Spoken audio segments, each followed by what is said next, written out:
For making time to be with us on this very sunny day right here in the capital. You're just in time for K24 News Cut on this 15th day of September 2024. Here are your top stories.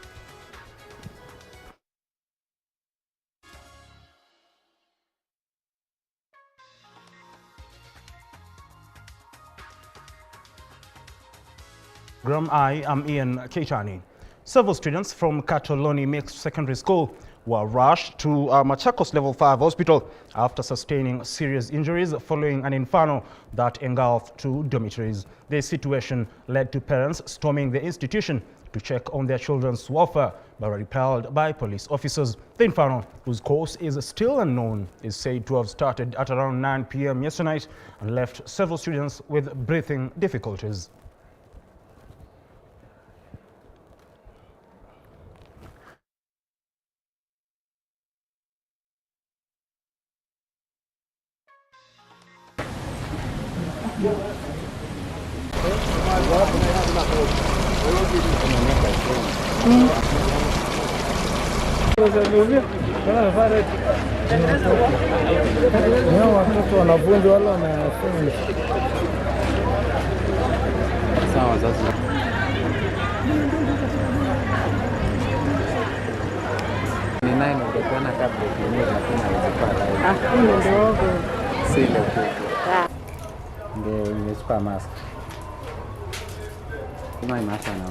We chuga ureze chobeka.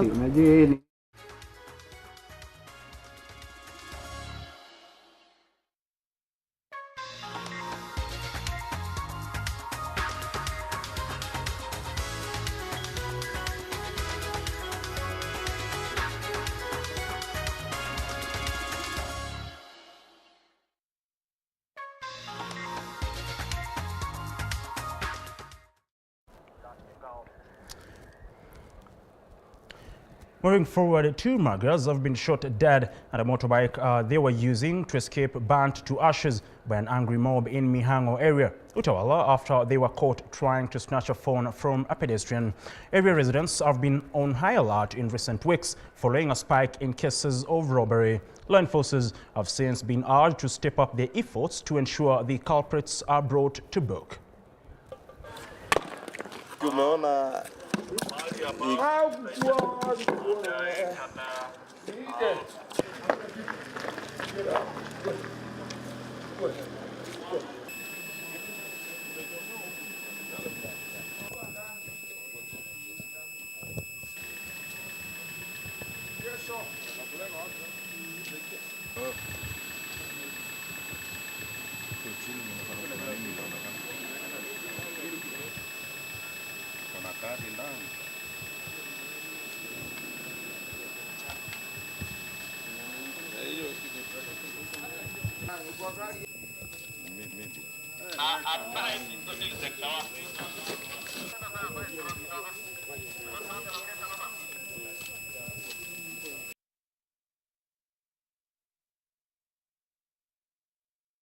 Let's talk matters agriculture now, and farmers across the country are set to receive subsidized fertilizer as soon as November in preparation for the next planting season.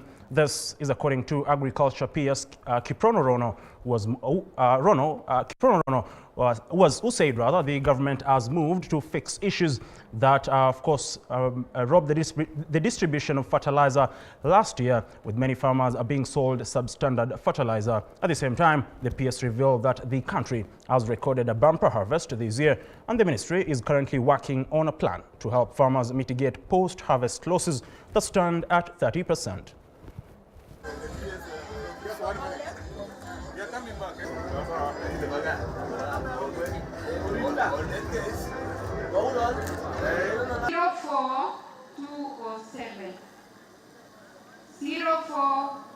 Timu ambao wanaweza kujishindia overall ama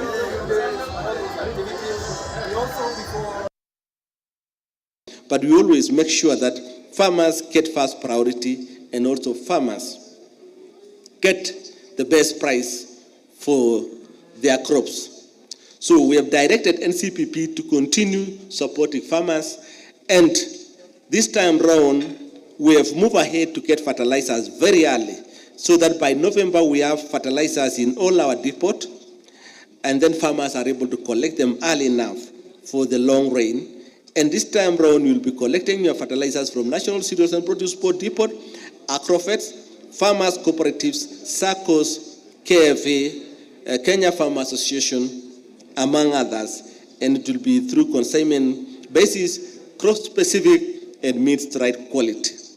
We'll also continue providing farmers with certified seeds, and we have directed KFIs to ensure that all the seeds being supplied to farmers meet the right quality, and any supplier or distributor of fake seeds should meet the full force of the law, because it is against the Crops Act in terms of the supply and distribution of seeds as a seed dealer or a seed distributor.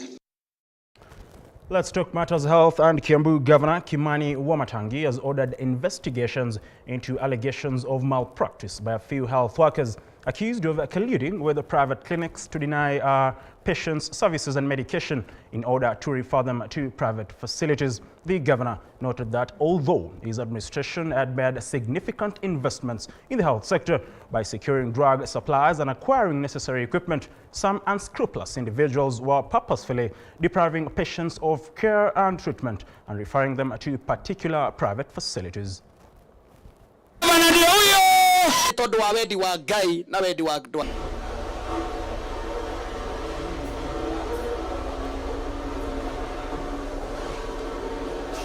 Nataka tusikilizane, hiyo kitu lazima ikwishe kabisa. Taki kusikia mtu akiandikiwa karatasi ya kwenda kupimwa mahali fulani ama kupigwa x-ray mahali ingine. Hiyo kitu ikwishe kabisa.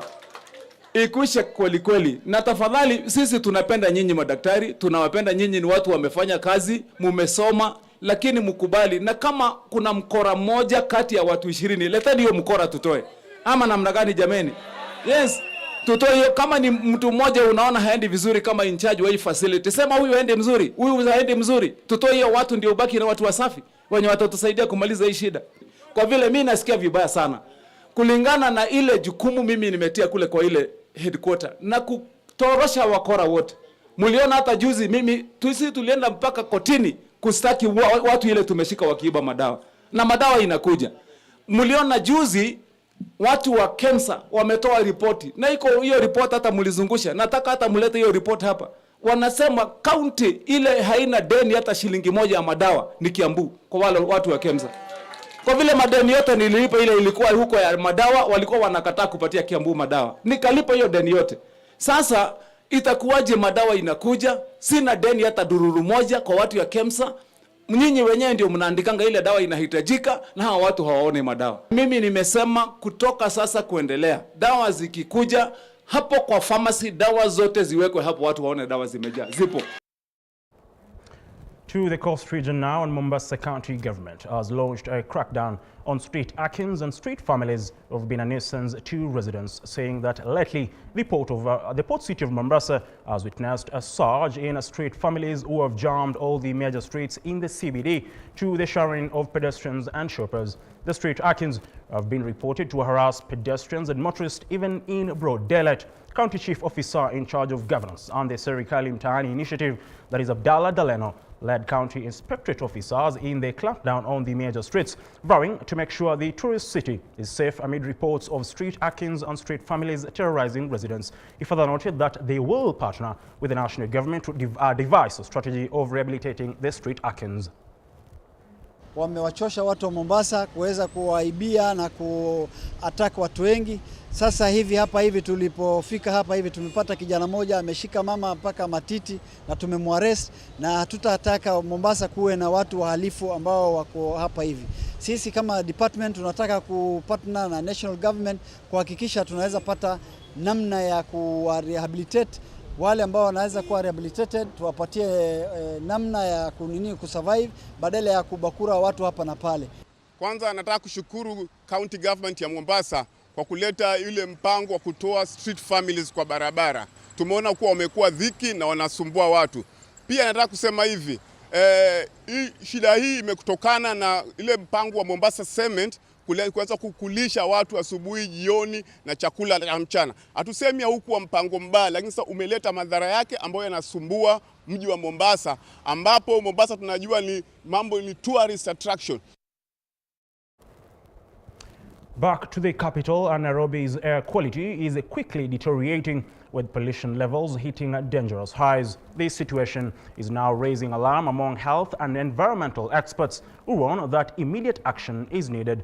The Ministry of Environment has to this end launched 2 new air monitoring sites in the city aimed at tackling these growing crises. Our reporter Brian Moy brings us the details.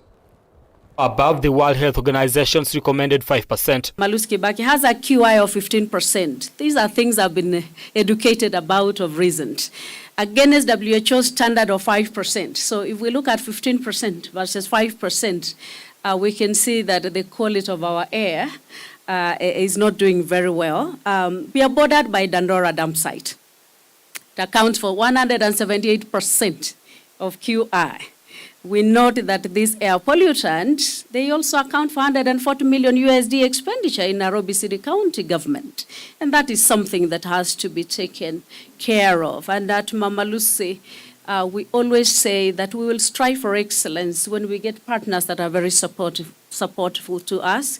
An air quality monitoring system that has just been launched by our PS and Deputy Governor is another tool of our ongoing effort to enhance patient care and protect our community from environmental health risks. This pollution is primarily driven by vehicle emissions. For vehicles, most importantly, they emit those breathable particles.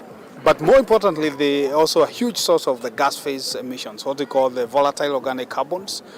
They have long names like styrene, benzene, and these are things that are seriously or very carcinogenic. And if you look at the Nairobi and most urban areas, you see the rise of cancer. 2 air quality monitoring sites, one at Mama Lucy Kibaki Hospital and another at the Nairobi Fire Station on Tomboya Street, have been launched by the Ministry of Environment, Climate Change and Forestry, along other key stakeholders. Today you are treating flu, tomorrow again flu, the following day flu, but then we are not addressing what is the source of that flu. So with the air quality monitoring tool, we will be able now to